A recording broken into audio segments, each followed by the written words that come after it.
Well, what a game we had yesterday. Sorry we're a little late on this. I was out a little bit too late celebrating the biggest comeback victory in NFL history, Let's 33 go. points.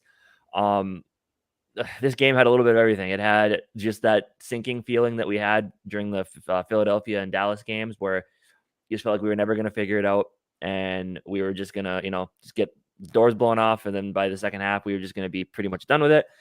You had what we've seen all year. This team fights back, came back at the end, ended up pulling off the victory. Just wild, absolutely wild. We had the Bills game this year, and this one might top it in just how crazy it was. So, yeah, man, it was pretty epic. Yeah, 33-0 at halftime. So, I mean, you're talking about, that Bills game was, man, it was one of the best games I've ever seen from the Vikings. I think it should go down as one of the better games in the history of the NFL.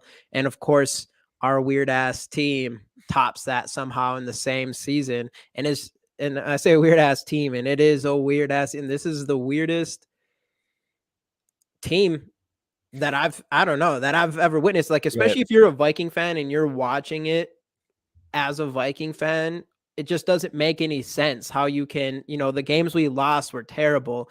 Every single game we play is so close every single time, other than that Packer game week 1.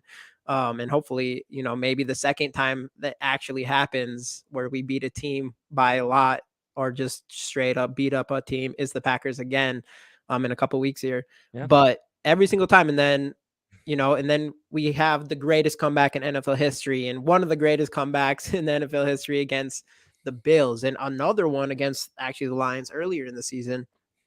So it's just mind blowing. I mean, this game was absolutely crazy, and it's just a weird season. I mean, even in this game, even though I know we've gotten smoked I think I texted you and I said we win these, and then you said, and then no, we don't. Not all the. Yeah, you said no, we don't. But it's fair because there's the games against the Cowboys, the Eagles, and the Lions last week that we didn't come back. But there is that feeling like we still can, even in this game. I think I was like, it's possible, but I was like kidding myself, obviously, just trying to stay positive.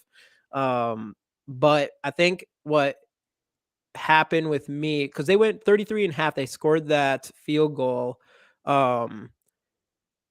They scored that field goal right before. I don't know. For some reason, once they got to 33 instead of 30-0, once it was 33-0, I was thinking that, all right, maybe there's not a chance we're gonna win this one. I don't know. It's crazy. And then we come back in the third quarter, first possession, third quarter. I think we go 3-and-out in that. I don't think we even get a first down in that. They get the ball back. And then I think we push them 3-and-out. And then, of course, we score. So we don't even score our first points until at least under 10 minutes in the third quarter. At least under 10 minutes in the third quarter. And then we score a touchdown and we let them score a field goal. So it was like, all right, we score a touchdown, then they score a field goal. And then obviously the rest is history from there. Kirk Cousins put our team on his back, even with the mistakes. I won't even blame it on Kirk Cousins. That, like, the interception he threw towards Rager the second time. Let's save some of that for our ups and downs. For our ups and downs. Yeah. All right, we won't dive into it. Let's do some shout outs here. Nicholas Boatwright, what's up, man? Mind blown from South Carolina. Yep. Let's go, man. That game was so crazy. Mm-hmm. And then we'll get into this in a little bit here for sure, because that was absolutely ridiculous. Those denied touchdowns. Let's touch on that real quick, though. That's crazy. He was out. It makes sense why he was so upset, but man, that's 3. We are going to dive into this more. Maybe we should just jump right into let's just do it. The ups and downs, so we can dive into more of these players and how fucked the refs were to us this game. Yeah. Before we dive too much, of course, through Instagram, we're giving away this Justin Jefferson rookie card through here. I got all the names here. We're right at the end of the show. We'll give this away. If anyone's interested to learn how to do this, you have to follow us on Instagram. Go to the description to check that out, as well as subscribing to our channel. That's where it all starts. So please subscribe. And I want to do some live video giveaways too, because I got other Justin Jefferson rookie cards, but we need to get some viewers in here. We need to get some people in here so we can run those giveaways. Anyways, let's go into our ups and downs of this game. Yeah. Start with number 1. First up. Sorry. There we go. We got it.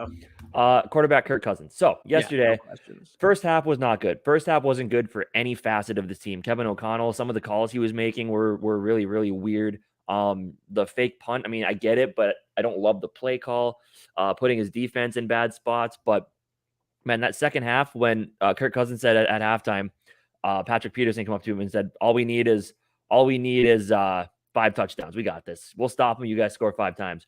So Kirk Cousins in that second half, I mean, the majority of this came in the second half, 34, 54, 460 yards, 4 touchdowns and 2 interceptions. We'll dive into those interceptions a little bit later on. Yeah. But yeah, Kirk, when he at first, he kind of saw it was primetime game technically because it was the only game on. So we kind of thought, okay, is this going to be that Kirk Cousins again? He did not look good in the first half, but like I said, nobody looked good in the first half. But the way he came out in the second half was, dude, it's a different quarterback than phenomenal. Any year he's been a Viking, 100%. And I've never been a huge Kirk guy, but right when he came to the Vikings, he kind of lost some respect for me, I guess you could say. And this season's different. This guy is different this season, 100%. In my opinion. What's going on, Paul? This season, the refs in Washington buying them down. Yes. And JJ's touchdowns taken away last week. Yeah, we're going to dive into the refs a little bit pretty quick here, but there's no questions. The refs have been fucking us this last 2 games. It's crazy, but man, Kirk Cousins comes out. I just love how he bounces back. Like, this was a game. It's just weird. The thing that still does annoy me, I have to say this, I know it's the greatest comeback in history, but at the end of the day, we should not be allowing a team like the Colts to ever score 33 on our head before a half. Yeah. When we go into playoffs and stuff like that, we can't be playing like that. But obviously on the other side of it, Kirk Cousins coming in the way he did when it really matters. And that's just the thing that's been so weird about this entire season is why we play so good when we're behind, man. It's just, we are so good. We just go down the field like it's nothing. Our defense plays like, I guess it makes sense when you're down, your defense is going to play more physical and fast. And, there is more blitzes. So I don't know if Donatel's just not calling the blitzes earlier or what, but we're going hard right down the field. It just makes no sense. Why can't we just figure that out for the entire game or when we're in the lead? I just want to do that to a team early so we don't have to worry about the late comeback, even though it's been one hell of a season and one of the funnest seasons we'll ever be able to watch, specifically because of all these comebacks that we're having. And of course our record, which is 11-3. And we haven't even mentioned yet, we are the Kings of the North, and we officially taken over that from the Cheeseheads, who, man, they're heading towards the bottom of this division now. And we're still keeping pace ahead of San Francisco for that number 2 seed, which is huge. But yeah, huge. Speaking of huge game by Kirk Cousins. Love to see it. Yeah, I don't think there's much more to say. 460 yards, two weeks in a row with 400 yards. So. Yeah. I'll throw out his PFF. We'll throw some PFF grades while we're doing this episode here. For passing, wasn't he obviously didn't have the best beginning of the game here. He ended up with a 57.4 passing grade. My guess is he had a really low one earlier on. He still had that interception toward Rager, which I totally put on Rager. But what I love more than anything is you throw such a big interception like that, and you just come back and score again the next drive and continue scoring until we win the game. So that was extremely impressive. Yeah. So huge game by Kirk. Love to see it. First down. The refs. Officiating. I mean, obviously, Nicholas and Paul both mentioned it a bit ago. Just the way the refs have screwed us so far, but this was one of the absolute worst officiated games I've ever seen in my life. These guys should be fined. I actually got some tweets taken down on Twitter because I was saying some not nice things directed towards at NFL officiating. But they deserved it, and that's the problem with this huge comeback win. People are just gonna kind of forget about that officiating job. It was just atrocious. Both of those touchdowns taken away from Sean Sullivan. Like, they blow the whistle. Forward progress was stopped when. It's ridiculous. The second one, how do they? That's the most. That's like as obvious of a fumble can possibly get. Yeah. And this is like exactly, what they were talking about last week. Oh, with the JJ play, yeah, we usually probably should have let that one play out, and then we go back and look at it after, yada yada. They didn't do that this time either. Ball was obviously out. Shandon was not touched, and it's just, oh man, yep, They will not. yep, we're right, and yeah, they won't acknowledge, they won't, and nobody's gonna care anymore because it's all about how winning the game, which is huge again, but it was just, this is absolute, like that's atrocious. Like, and I know the NFL protects officials, like I don't know why, but something needs to be done about this officiating crew. Like there needs to be fines, and it was just absolutely atrocious. Any Yeah. other thoughts? Oh yeah. I mean, in the game before with Justin Jefferson, it's so weird how it's just these it's a lot of these whistles, like it's just early whistles. Yeah. You don't even see that a lot when it comes to ref, but obviously JJ would have had a huge touchdown last week, would have had at least 30 more yards. He's on his way. We'll probably get more of him later, but he's on his way to breaking Randy Moss's franchise record, Kelvin Johnson's single season record, and maybe over 2,000. And he'd been 30 yards at least closer to that if that wasn't called. And then this week, not calling it a fumble and then blowing the play dead again when Sullivan picks the ball up, just obvious. Like the running back standing straight up, ball pops out. Sullivan just scoops it up off the ground, runs a touchdown. You pulled away 2 fumble recovery touchdowns from Sullivan in the same game. So I would have been just as pissed off if I was him. What was this one? Oh, you got it. Yeah. Go ahead. All right. Where was the early whistle for Ryan's run? Yeah. Was there? Because I didn't hear a whistle on that one. Like he actually probably got that first down, so maybe we got a little bit of help there. But yeah, I don't know.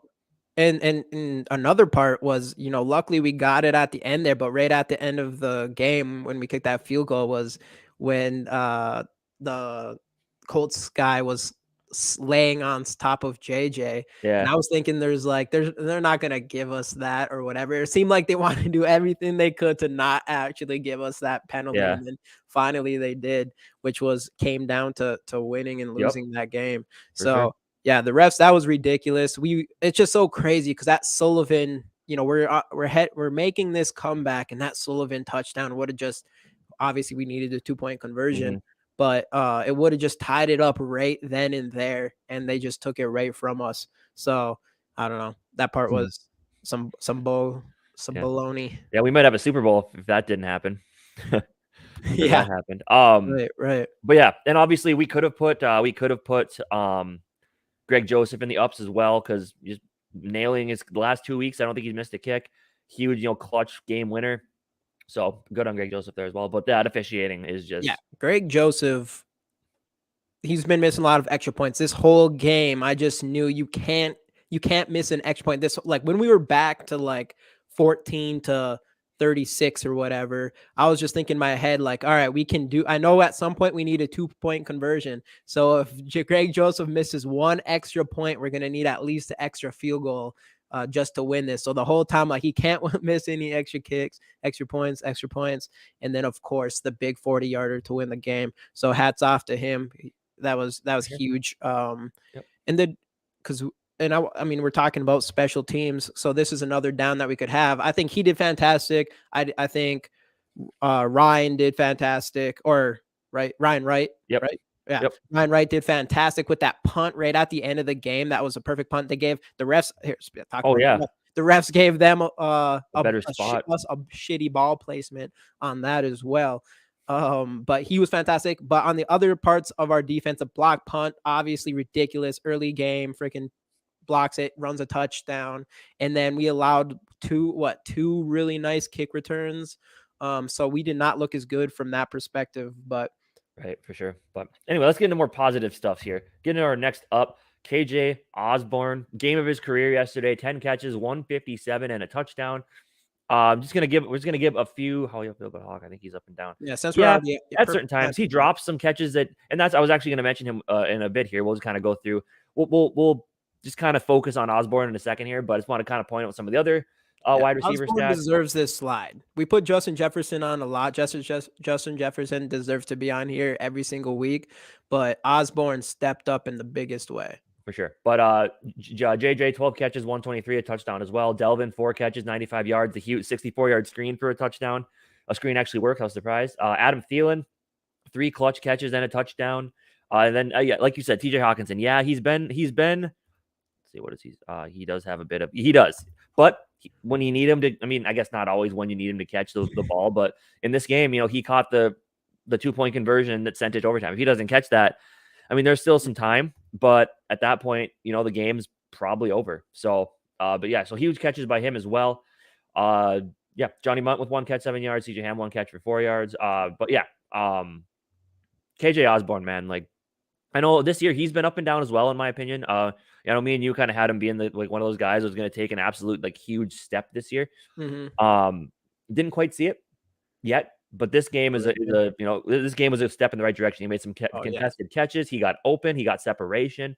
So huge game by KJ. Yeah, like I said, 10 catches, 157 and a touchdown. It was absolutely bonkers. Great to see. And all the receivers stepping up when we needed them to as well was huge. And Delvin, even after I tweeted some not nice things about him as well. We should find that tweet. Yeah. You should find that tweet. No, I love Dalvin Cook. And, I do think there's some times where it does seem like he's kind of slowed down a little bit, but then you see something like that and he's done it multiple times this year. So I don't know how many times we need to see him break over a 70-yard run to be like, all right, this dude's hasn't lost a step, but I guess it's going to be a lot. I think Dalvin Cook, to the Buffalo game and this game, he knocked huge plays out of just huge. Like if that doesn't happen right there, we probably lose another 3 minutes in this game. So Dalvin Cook, I don't know, hats off to him in a big way in our whole running game, which actually we'll probably just dive into after we finish up with these wide receivers. But no, I was going to mention with TJ Hawkinson, I think he's been I do like, he's definitely huge for our team, and he has become a very reliable target for Kirk Cousins, and Kirk Cousins already shows that he kind of has that chemistry with him. But to be honest, when we made that trade, I was hoping for a little bit more out of it than that. But at the end of the day, I think it was that kind of reliable target for first downs and 2-point conversions and stuff like that was really important for us moving forward for the rest of the season. And we're lucky to have someone like that. And I was hoping we'd see more of that from Jalen Reagor, but we'll talk about him later. Dive into him pretty quick here, right? Yeah. Obviously, like we said, Justin Jefferson, absolutely insane every single week. Adam Thielen, we didn't see much from him. He was getting frustrated, and then of course he made a huge first down, and then ended up with the touchdown here. But let me dive into some PFF grades for this Vikings. Hold up for 1 second. Just want to bring up a comment here. I view yesterday's comeback win as more of an embarrassment as opposed to a great comeback. Am I way off in my thinking? No, you're not, because that first half was absolutely embarrassing. But, and this team has proved it all year long. I wish they would kind of maybe stop proving it.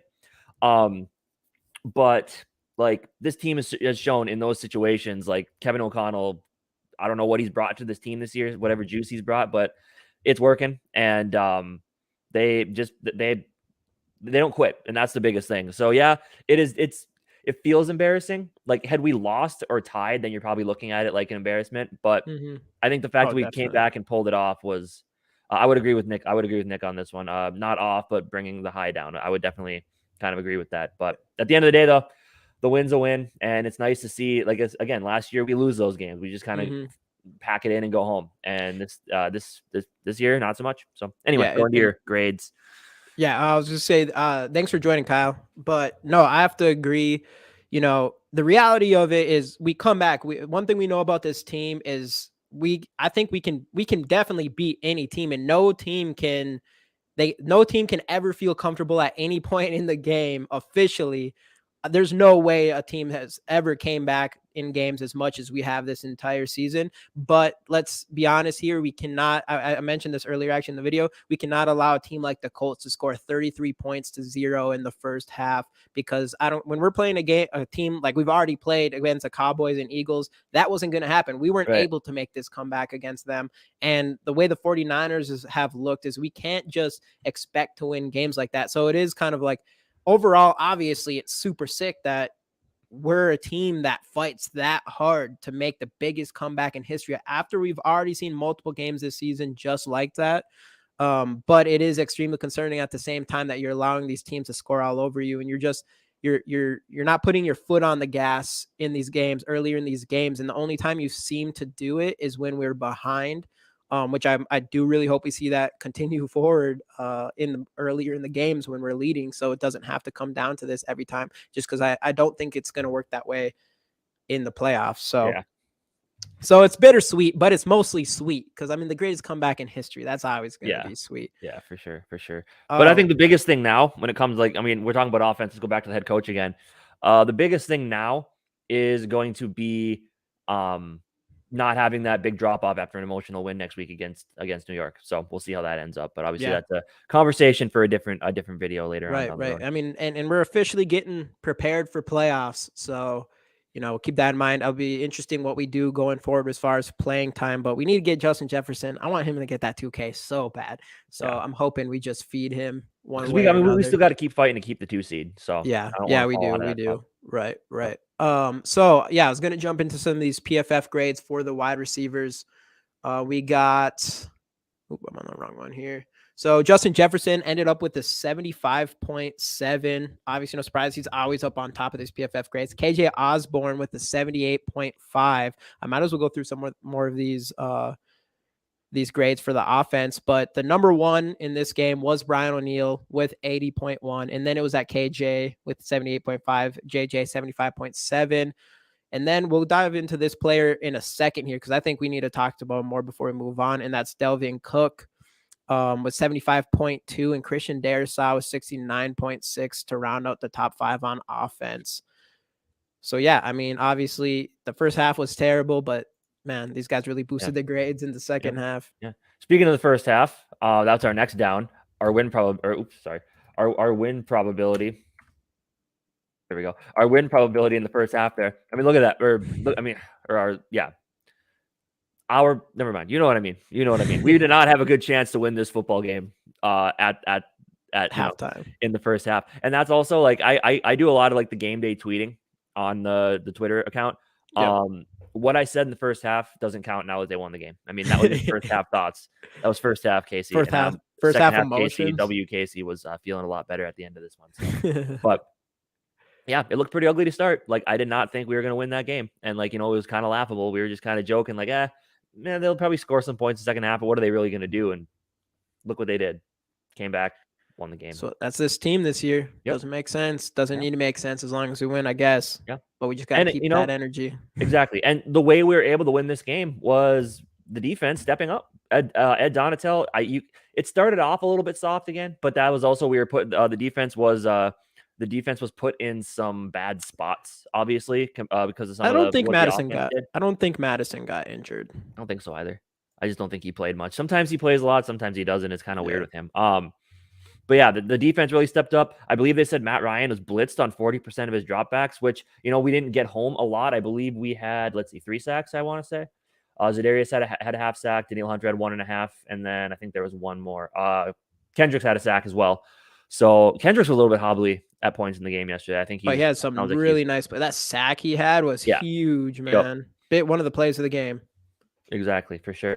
But yeah, the defense played really well. It was nice to see him finally get some pressure on the quarterback and send some people. I thought they disguised it pretty well as well. Off to the right side over here, you can see that's Duke Shelley. Let's go. Duke Shelley he should have got his own slide, but we decided to make a defense one. Yeah, Duke Shelley has been playing phenomenal football this year. That Buffalo game coming up huge. This game making some huge tackles. Because he was the one that tackled Pittman short of the first down, right? Yes. I think Jamie, you said this before we started. You love the energy, and I would agree. I think his energy is infectious. Yeah, and yeah, it's really nice. I mean, this guy who's Duke Shelley, and he comes in and he's playing really well. You love when a underdog player, it's underdog story comes up, bring him off practice squad. All our cornerbacks are hurt, comes in and has a really good game. And it's so good because I'll dive actually right into the PFF grades for our defense. I'll do the top 5 here. Number 1, not just number 1 for the defense, but number 1 PFF graded player in this entire game is Duke Shelley. And we're not talking, because he played 5 snaps or 10 snaps. He had 79 snaps. He had a defensive grade of 83.9, 88.4 in coverage. Duke Shelley had himself a game. I'm assuming that's got to be the best game of his career. Man, he definitely stepped up for us in this game, and it was huge. And then we got Zanarius Smith, 78.1. Chris Boyd, 77.7. Patrick Peterson, 76.4. Jordan Hicks, 75.7 to round out the top 5. My dude, Daniil Hunter ended up with 66.8, but he had an early sack right away, and he ended up with 1.5 sacks, I think. Yeah. Darius shared a sack with, who was with that? Daniil, I think, yeah. Daniil. Oh, yeah, with Daniil. And then, I already mentioned, Eric Kendricks had his big sack in that game. So, yeah. But yeah, I thought the defense, at times it was kind of the same, but overall, I thought they played much better this game. And second half, they didn't allow the Colts to score any points, and that's it all kind of came down to that. Can we see hits? I don't know. I don't think they have it on. I'm looking on ESPN here. I don't think they have it, but let's get into our final down. I'll figure that out for the next video. Jalen Reagor. So there's 2 ways you could look at this. It's either one, him and Kirk aren't on the same page because he just doesn't play a lot. Nice. And they don't get him in there as much as they should. Thanks, brother. So you wonder that could be part of it. But then there's the other way of thinking that maybe he doesn't get in there enough because he just can't figure out the playbook or whatever. It's just because obviously things didn't work out for him in Philadelphia either. But there's so much speed there with him. That's a disappointing thing. Like if he runs the right route, he probably catches that ball and things get a lot easier. But yeah, man, I just don't know. It's kind of, we took a shot as him as a punt returner and a receiver, and just hasn't really panned out the way that he's made some good plays. I mean, we were just talking about him last week or the week before that we need to see more out of him, or like more touches and stuff. But obviously this game, he just straight up stopped on his routes. And I don't know, like he just didn't expect the ball to get to him or something like that. Yeah. But you can't play like that. You need to have that mentality. Finish the plays. Football mentality. Finish the play. Finish the play. Always finish the play, even if you don't think you're going to get the ball. That was huge. I mean, that could have changed the whole game. Luckily, it was almost like a super good punt at the end of that interception, and we stopped them right at the goal line and ended up, getting the ball back and scoring and ultimately winning this game. For sure. But another guy I want to bring up though before we go from this, because that's our ups and downs. CJ Ham scores a touchdown. That's my guy right there. And he scored a touchdown in the Buffalo game, which obviously was the other biggest comeback, and he scored one in this game. So he had 2, and he had a nice first down. So far we are finding out that if CJ Ham scores a touchdown in these games, we end up winning. And he won the coin toss in both overtimes. So maybe CJ is the real MVP here. Yeah, you never know. You never know. But kind of wrapping up thoughts on this game. Overall, as we've kind of talked about, it started off just atrocious. The fans were the ones that stayed got themselves a treat for sure, because I know a lot of them left. Yeah. But the players that were the booing in the first half was deserved. And I think if players don't tell you, like, we don't like our fans booing us, then you got to play better. Like the boo birds in the first half were 100% well deserved. But the way this team came back and fought is just kind of what this team has been doing all year long. And that's just, at the end of the day, that's just kind of not much else to say about it. Like it was just another one of those games, biggest comeback in history, led by the offense and the defense showing up big as well. And, NFC North champs, at least looking at one home playoff game, and that's the thing. The next big test is, as we kind of mentioned earlier, coming off this emotional high and not allowing what happened to us against the Cowboys after the Bills game to happen to us against the Giants, because we need to keep winning. Yeah. And just hats off again. We'll say this as many times as we have to, is to Kevin O'Connell. What a fantastic coach. What a fantastic hire, man. His leadership and the way his press, or not his locker room video, his locker room video. Like you can just see how much respect he has for the players and from how much respect he has for the players. It's so different than Zimmer, and it's a breath of fresh air, man. And it is a big reason why we're sitting here at 11-3. Sure. I mean, him on the sidelines, I know they kind of showed it like during the game. Him on the sidelines after we scored that last touchdown was awesome. He has a ton of energy. I love it. You love to see it with Kevin O'Connell. But anyway, that's kind of what it kind of wraps up the thoughts on this game. Let's move forward. 11-3, NFC North champs. Feels pretty good. All right, so we're gonna do our giveaway. This is, like I said earlier in the video, this giveaway is through our Instagram. So anybody to sign up, we do this every single week. So follow us on Instagram. The username is in the description, and look out for our giveaway posts.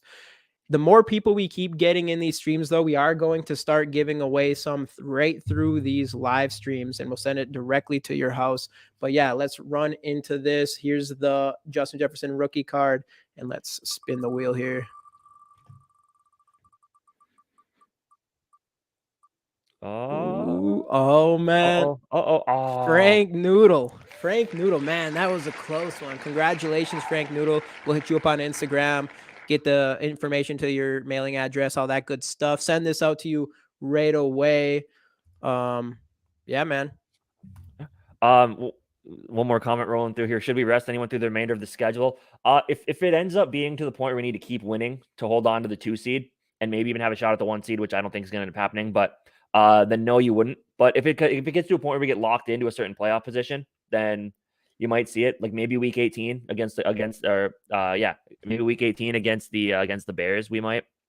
But as of right now, I don't see it happening. How about this? Hey, how many? So if whoever's watching this right now, write skull in the chat. If I see 5 skulls in the chat, I'll do a giveaway on this live stream. Oh, there you go. 5 skulls in the chat. 12 people in, so 5 people. We'll give this away. Justin Jefferson rookie card. Anybody? We got 2. Let's get 1, 3 2, more. 3. Oh yeah, we're gonna have enough. There it is.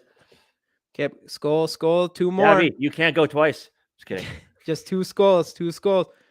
I need to make sure we got 5 people in here. 5 people. We got 3 right now. There we go. 3 right now. Let's get it. Davies, we got 1 more. Trying hard here. 1 more. All right, I'll set it. I'm gonna set it up right away, and I'll count it. We're good. Here we go. So let me set this up for you all, and I will do this giveaway.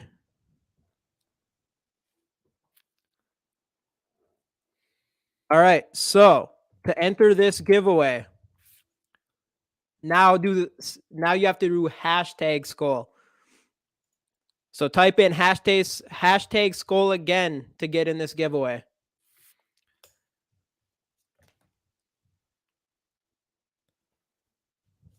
Hashtag skull. Get in this giveaway. 1, 2, 3. There's 2, 4. 3. Oh, let everyone in here. Again. Hashtag skull. We got 3 entries. 4, 5. 4. Peaceful hashtag. Do hashtag skull peaceful, man. Hashtag skull peaceful, man. You gotta add that hashtag. This is how I'm collecting your names right now. This is what's happening here.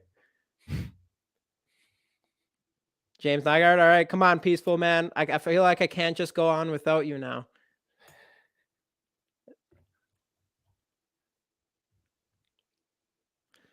Peaceful man, you there? You there? Oh, there he goes. He's got it. We're good. He's got it? Yep. I'm looking on the. Yep. All right. All right. Let's run this. We got 5 entries. After whoever wins this, there we go. Whoever wins this, you're going to have to find us on Twitter, Instagram, and let us know your mailing address, all that stuff. All right. We're drawn.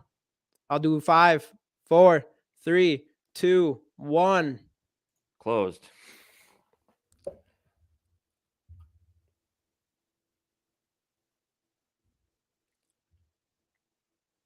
Paul H. Paul H is the winner. Paul, are you following us on Instagram and you following us on Twitter? If you do that, hit us up on there. Yep, he is. He said he yeah. is. All right, perfect. Just message us right away. Hit us up. Give us your mailing address. We'll send this right away. Congratulations to you, and congratulations to Frank who's the Noodle. other winner? Frank Noodle. Noodle. Yeah, Noodle. All right. And hey, we're going to be doing this kind of stuff every single week. Let's go. Vikings, division leaders, playoffs. Hopefully number 2 seed, maybe number 1 seed. I don't know if the Bears are probably losing by now, I'm sure. But whatever. They're down 17-13, actually. So it's a pretty tight game. That's a close game. That's a close game. All right, guys. Thanks for joining. We'll see you next week. Yeah. Sounds good. All right. Let's go Vikes. Let's go Vikes.